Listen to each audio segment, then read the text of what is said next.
And good morning, everybody. Welcome to Jet Radio 1400. I am your host, Alan Carpenter. Across from me, you are looking refreshed today. Are you as annoyed as I am hearing Joe Lang tell you what you can and cannot believe about what I say? Because Joe and I are... I don't know how to put it, because I met his wife at Waldemere, and she's fabulous. And absolutely, and I chatted with her more than him. I kept kind of giving him the cold shoulder and elbowing him out. Like, I hope Joe's listening to the show. I doubt it, but is anyone listening to the show? Is anybody is anyone out there? That's probably a good time to mention our phone lines are open at 451-1400. If you have a question for Josh, and we're in the peak of flowers and growing things, and this is where I believe some people start to coast, and then they look in August and they go, how come it looks like a desert? How come it looks like the Mojave? Where I was kind of going with it, we don't script any of this. No, we don't. It's pretty obvious. We don't even talk about it. We're like, oh, it's time. Let's start this thing. But when I was talking to Joe, we were at Waldemere, and I've said this before. Like, I go to Waldemere now a bit because I have a 4-year-old. Like, sure. It's like in the be a parent rule book. It is. It's certainly you must do that. And I ran into him and his wife there, only just feet from the carousel, and I said, Joe Lang, are you here just to stand and smile and listen to yourself tell people not to get off the moving horse until it's done moving? Please don't step off the moving horse. If you don't know what I'm talking about, Joe does the vast majority of all the repeated, digital warnings. Please wait till the horse comes to a complete stop. So it's just annoying to me as an adult to listen to Joe start the show and saying, hey, you can choose to listen to this garden guy or not. Yeah. It's up to you. We don't condone you listen. Like, stop it. It's a holiday Friday. This is where we're going with this. Yeah, I like it, though. I learned something over the holiday. You said I look refreshed. I think you're totally lying. No, you do. I know you've been pretty active for the past few days. What happened today is that my wife took the day off. So, and for some reason, I did get up at my typical 4 a.m. and I fell back asleep. So my body has in excess of 8 hours of sleep, which it hasn't seen since probably February. Okay. So I may be extra sarcastic. So I was right, though. You're peppy today. Possibly. I will wear it back down by the end of the day. I promise. We were at Waldemere, and I have said numerous times that maybe I didn't pay attention as a kid as much as I do now, which I don't pay that much attention now either, but they really have developed the garden and the green side of the park. Yeah.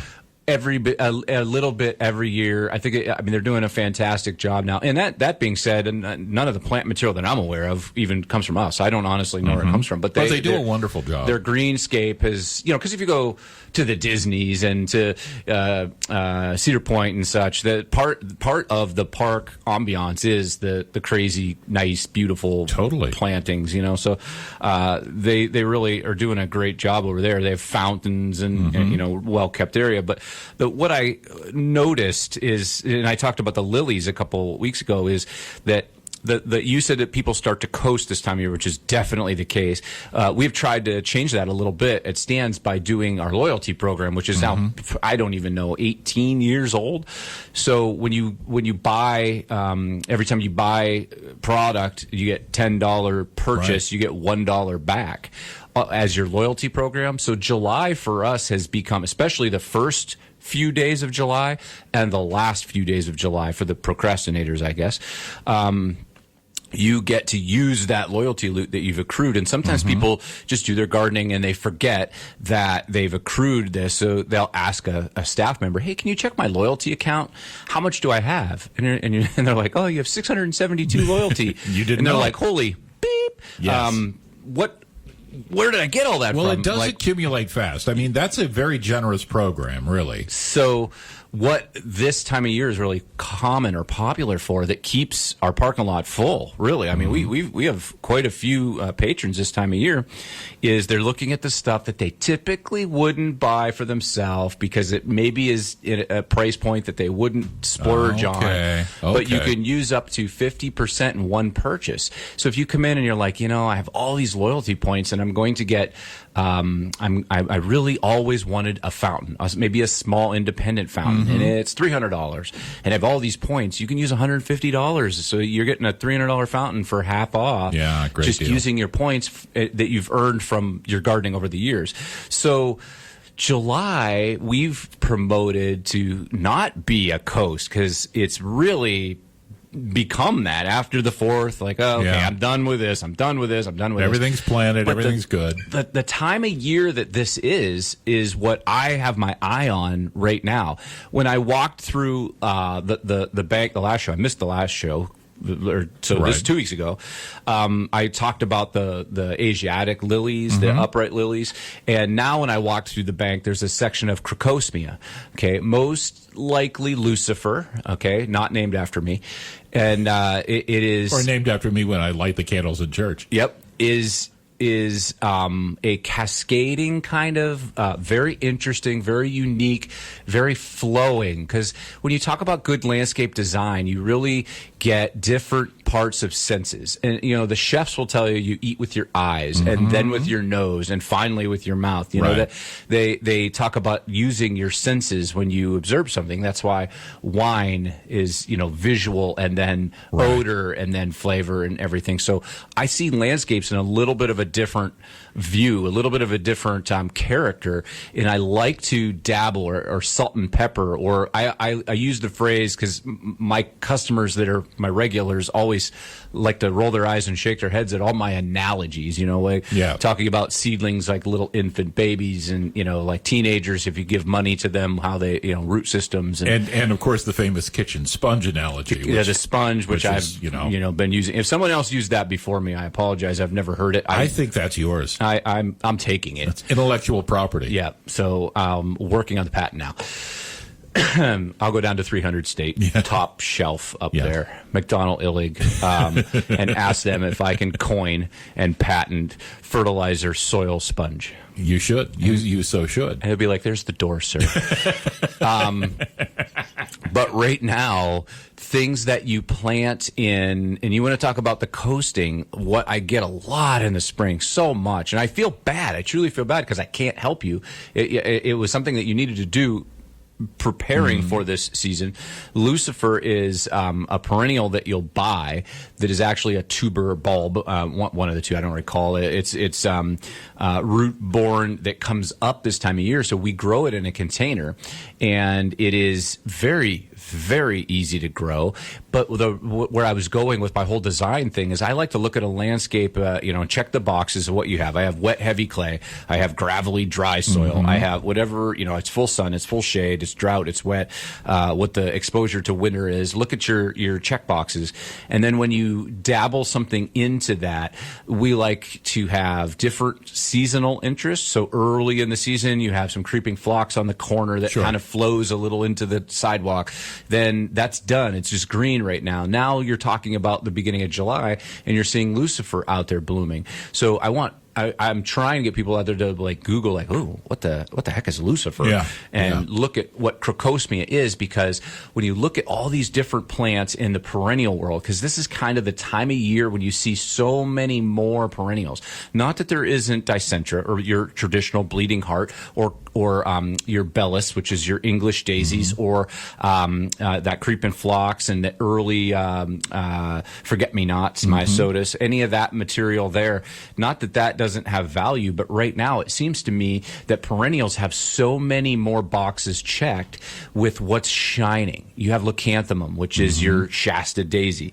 You have a lot of that Asiatic lily, which is just starting to finish. You have Hemerocallis right now, which is your daylily. You have so much going on right now that this should be the beginning of the mentality of perennial gardening for your mid-season push. Yeah. Because daylilies will start to fade here a little bit. If you get a little after them with the pair of pruners, you'll get a little bit more second bloom out of the reblooming ones, like Stella d'Oro, Stella Supreme, Happy Returns, things like that. So you have so many perennial plants. So vocabulary word, just for a refresher, because I think I chirp these words frequently that I use every day, but everybody else might not. Perennial is the material that does come back every year.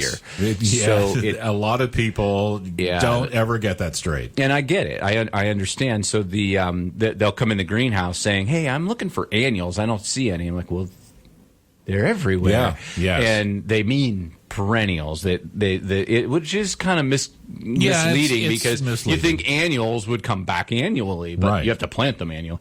But the stuff that I was seeing when I'm out and about for the 4th and everything is really stunning right now. The kind of season that we've had, a lot of heat, but yet still a little bit of rain. You'll see that we got that real close to getting crispy, dry, brown, and now we got that good long rain, so that we still have green trees, still have green grass. I always kind of work how much water we're getting on how the river birch look, because if they're all yellow and dropping leaves like crazy, we haven't got enough water. And the birch still look nice, so we're getting just enough water to keep things flowing well. So it's been a phenomenal year for some of the perennials. So not only can you use your loyalty looted stands, but at any independent garden center, this is the time of year when you're going to find catmint and your echinacea, which is your all the different colors. Echinacea used to be, and if you're thinking about the medicinal herb, it is the same plant, but the coneflower, purple coneflower, purple coneflower used to be just in that purple hues and not that diverse of color spectrum. Now they're tons of different colors. Yeah. So when we were at, I took the little one to the Mill Creek parade, the 4th of July parade, and the storefronts behind us had all different colors of echinacea that were planted up against a building right next to the concrete drive, and they looked fantastic. Yeah. They're a little finicky to get started early. They hate cold, wet feet, but once they get rooted and established into your area, they're perennial, meaning they come back easily every year. They just don't like wet, heavy clay feet. They're a prairie kind of plant. They like to be in amongst kind of almost root bound, crowded. They don't like a lot of water, a lot of soil. They like to be kind of grouped with the others. There has been a little bit of a, and when we're talking about daisies, Shasta daisies being leucanthemum, Rudbeckia is having a little bit of a, I don't know if renaissance is the right word, but Rudbeckia for years has been Goldstrom, and Goldstrom has been the industry standard, and it is still slightly just a little bit prone to septoria, which is just a general leaf spot. Like it'd be like the common cold in some stupid analogies again. Here comes another analogy. It would be like just a general common cold. You don't run to the emergency room, you deal with it for 7 to 10 days, and it goes away. But you're not at your best. That's septoria in black-eyed Susan. It doesn't end the plant. It's not fatal. It's it's kind of like powdery mildew or tar spot on your maples. It's something that's annoying, unsightly, but not the end. So Goldstrom had been around forever. Black-eyed Susan, which is Rudbeckia, tends to colonize an area. It's not going to stay put. You plant one peony, it stays there. You plant one black-eyed Susan, it's going to colonize an area, so it should be planted as they do in the wild. Yeah, it wants to be in mass. So Gold Blitz has now started to kind of take over, and Goldstrom is going to have to take backstage to Gold Blitz, because if you come in looking for, if you're an avid perennial gardener and you've looked for Goldstrom for years, or maybe you moved and you're like, I want some more black-eyed Susans, you're going to go to the garden center and say, I'd like Goldstrom Rudbeckia, and they're going to say, well, we got something better. And I think a lot of times in a lot of things in our life, like, oh, I'm not going to switch from my iPhone because it's the best. I'm not going to look at Samsung. I'm not going to look at anything else, Android, because I can't get off of analogies. That's a good analogy, though. It's interesting, though, you bring up that analogy. When I was in Malaysia, my brother-in-law lives in Kuala Lumpur. He had a Huawei phone, which we're not allowed to have here. We're not allowed to have? Yeah, we're not allowed to have because of our relationship with the Chinese government. But we're a democratic country, aren't we? Supposedly. But the camera on that phone was like something out of Hollywood. I couldn't believe it. And it's like, again, I'm an iPhone guy, but like you said about these certain breeds, you get stuck in, this is what I've always used. Oh, we're not allowed to have it because of foreign spying? Because of whatever. National security. But the point being that there are things out there that are improvements upon what we might believe to be the best. Yes. So that's what's happening with Rebecca right now. And there has been attempts at kind of ousting Goldstrom because Black Eyed Susan is a very popular perennial. Like, Yeah, if absolutely. you know perennials, sometimes people say, well, I know Black Eyed Susan. It's a classic. Yeah. So Goldstrom is probably what you see everywhere. If you see it, there's some that's planted, in the courtyard where I walk through to come see you. And I look at flowers as I'm coming to see you to try to cheer me up before I get You here. have to deal with me. Yeah. I don't blame you. So if you're buddy that only listens to the show for no gardening advice, Yeah. just to listen to us banter, they're getting a good show today. Yeah, they are. But when you walk through, there's Black-Eyed Susan blooming right now, and it's probably Goldstrom. Not that there wasn't other varieties, but I say, 1 out of every 3 is Yeah, probably Goldstrom, yeah. and the other 2 are something else, something very random. Little Susie, there was some more compact varieties that stay a little more elbows in, a little tidier. But the old-fashioned original got Septoria, looks poor after it's done blooming, kind Right. of Black-Eyed Susan. Now Gold Blitz is running it over. Why? More disease resistant, doesn't get Septoria near as prevalent as that. So this is if I were a iPhone salesman saying, hey, look, I've been an iPhone salesman for 15 years, but I've just found out that Android's this, and this. Battery lasts they do longer, this, yeah. because that's probably the case. You should probably take a look at it. So you kind of want to listen to your nursery worker saying, hey, look, we just really only have a little bit of Goldstrom just because it's kind of phasing out. And there will be the people that are pounding their fists saying, no, I want the old one. But it's basically the same thing, except it's Septoria resistant. It starts blooming. It's beautiful yellow with dark center bloom. The bloom is larger than Goldstrom. It blooms about 10 to 14 days earlier than Goldstrom, and it has longer staying power, so it blooms longer than Goldstrom.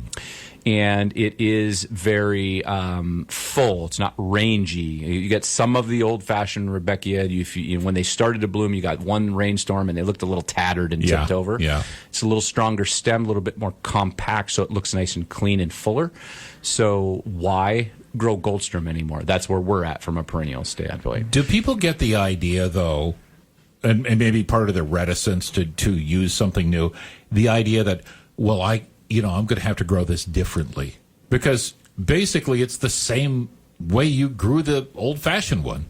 Not to be derogatory, but I think it's just a human nature thing that I don't like change. Okay, you're probably right. Because you'll see you'll hear that phrase all I the know time. this People don't one. like I'm change. familiar with it, so Yep. that's what I want to go with. I like my Even disease. though- yeah. Said no one. But to continue with your iPhone analogy, now I just happened to get a new iPhone, and of course, when you get a new iPhone, you just That's why you didn't respond when I texted you. That's right, yes. New phone, who dis? You get a new iPhone. Well, you get a new iPhone, you put it next to your old iPhone, you click a couple buttons, or a couple things on the screen, and it's basically just like your old iPhone, but better. Not like you have to do much different with it. Battery makes it for the day. Yeah, if the battery makes it for the day. But it operates in the same way, but it's better. And the same with these Black-Eyed Susans, like, oh, well, they operate the same way. You grow them in the same way. You take care of them in the same way, but you get a better result. I will fault our industry some for this. As you're asking, why are people hesitant, or why wouldn't you just say, and some people are. Some people are excited, like, ooh, new? Ooh, Yeah. no Septoria? Yes. Oh, longer bloom? Pff, I'm in. Sign me up. And other people scratch their head and go, well, I'm going to drive down to another garden center and see if they have any Goldstrom.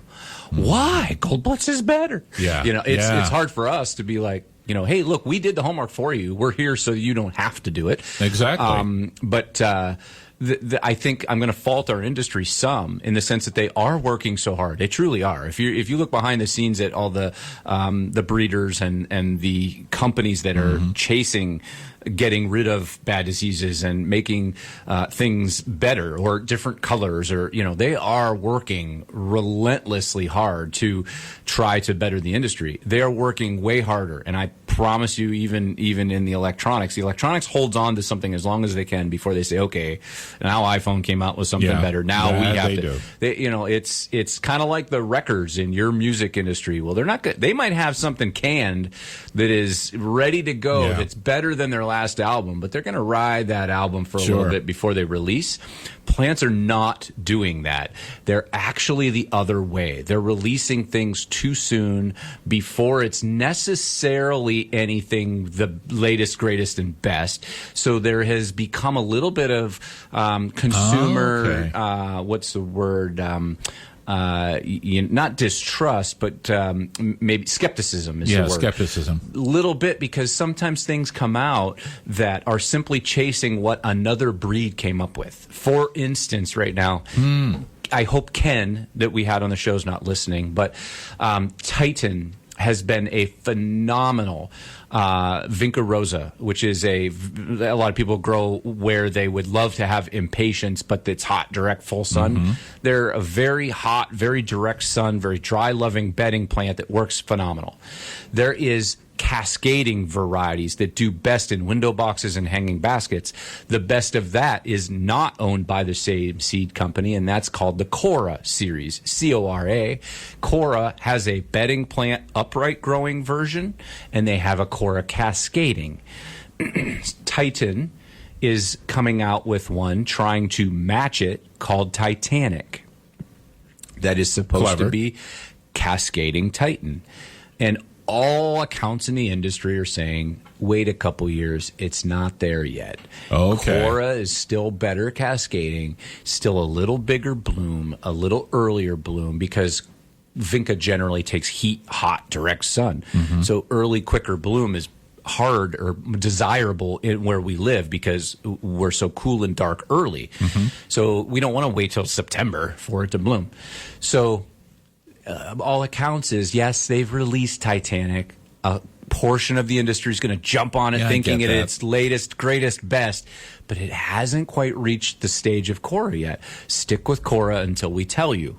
So that's what we are doing. We're checking in on this. We're seeing for you that it is really our passion that you get wow. We want wow factor. Right. So when you say, why are people a little skeptical, some of it is our own industry's fault because they're trying to launch the latest and the greatest maybe a little bit before it should be out there. The evolution of some things has taken time, and it's also a tough pill to swallow when a customer will come back and they'll see all of these, for instance, in the nursery hydrangeas. And they'd be, like, hey, I want an endless summer. And I'll kind of say, well, endless summer's not really. And they're like, what do you mean? I bought one 10 years ago and you told me it was the latest, greatest thing. I wasn't lying to you then. Right. But we've found over the last 10 years that it's not quite as free blooming. Does it bloom? Yes. But now there are hydrangeas that are blooming over top of endless summer times 4. And they have just refined those genetics, and they have 2 years ago, maybe 3. I'm getting older quicker, I think. Are you getting older quicker? Oh, definitely. Yeah. Definitely. You were, I think, 51 when I did the show last time. That's right. That's right. I've gained 7 years since then. Yep. And it's been a hell of a week. Look at one holiday, does to you. I just saw Mojo go by. I think he aged more than 7 years. He ages every minute. So he's going to come in here and go, since when do you talk about me on the Garden Show? I'm at the Rocket Studio. Leave me out of this.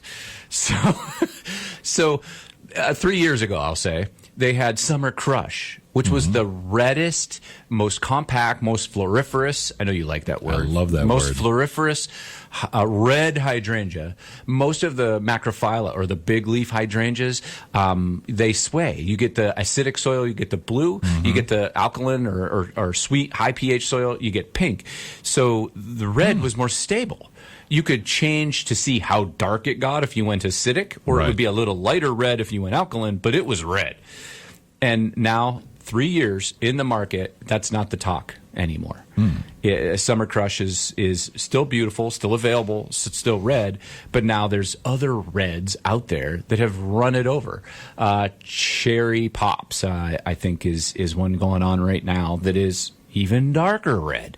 Yeah. So 3 years, the other one has already kind of gone by the wayside, and it was a mainstay at our main convention in Columbus. It was all over the place. Summer Crush, look, the first true real red one. Now in 3 years. So imagine since the Endless Summer came out, and it was the first real leading the way, pioneering the industry of reblooming hydrangeas, because before this, you go back 25 years, they only bloomed once and they were done, just like your creeping phlox in the spring. So now it's the norm to have these reblooming hydrangeas, but they're having ones that are speckled different colors, variegated foliage, things that Endless Summer can't even begin to compete with. So when they say, yeah, I've had this hydrangea in, it's not bloomed all that well. What do I need to do to get it to bloom better?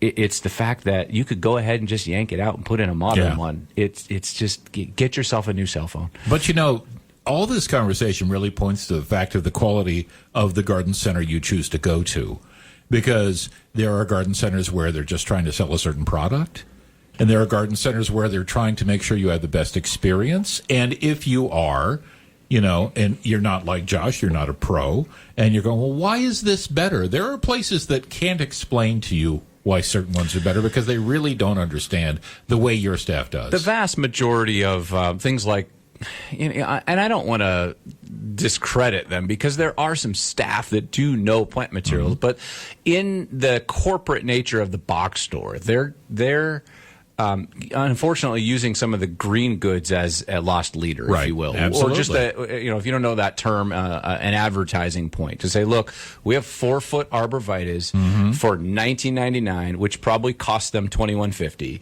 Right. We're using that to advertise. Get you in the store. Yeah, so we're which is okay. I mean, that's part of business. That's business. I do in that America. to some degree as I well. get it. But the difference I would like to think is that we had 79 staff this year, and everyone works their butts off, not because they're making millions, but because they're passionate about this industry. They know their niche in the industry. Like there's staff of ours that are on top of the seeding of vegetable crops and when they're done and what's good eating and but then if you ask them what the latest trend in perennials, and we're like, oh, that's not really my gig. Let's go find so-and-so, because they're on top of that. They're I dabble a little bit in everything because it's straight up my job, but there are specialists with us that really, if you want to talk aquatics plants, you may not talk to this person and be like, I have no idea. I don't pond garden, but I'm going to find you somebody that does.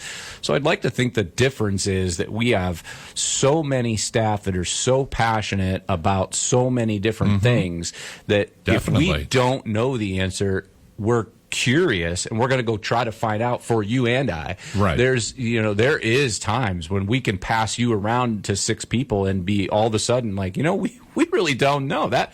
No one's asked us that before. So let me look into it. Like the crepe myrtle thing is picking up and running. We finally now have the hardy crepe myrtle because we've kind of pushed them off and given them the nudge, kind of like Joe Lang. I kind of give him the elbow, Give the nudge, and gave him the nudge, and said, I'm not really interested in putting in this new crepe myrtle until they prove themselves hardy, because I don't want to put 25 of a cool, neat new thing out there and 24 of the 25 come back and say, hey, you told me this was hardy. So we were kind of treading water to make sure. So we now have them, and they are showing fantastic bloom, a very interesting character to them. I started off the show talking about how I like to paint the canvas of landscape with different interests, and crocosmia being one of the neat things because it gives a little motion, it gives a little different texture, a little different color. It's like a scarlet red, and the type of leaf, once you see the hardy crepe myrtle, it's not the crepe myrtle you see in the medians when you're driving south of the Mason-Dixon. It is a smaller shrub that is hardy in this area now, then they really have done a lot of work. Okay. So that's something brand new that genetics has come up with that we've kind of tread water, and now we've got it in stock. So things are changing so fast.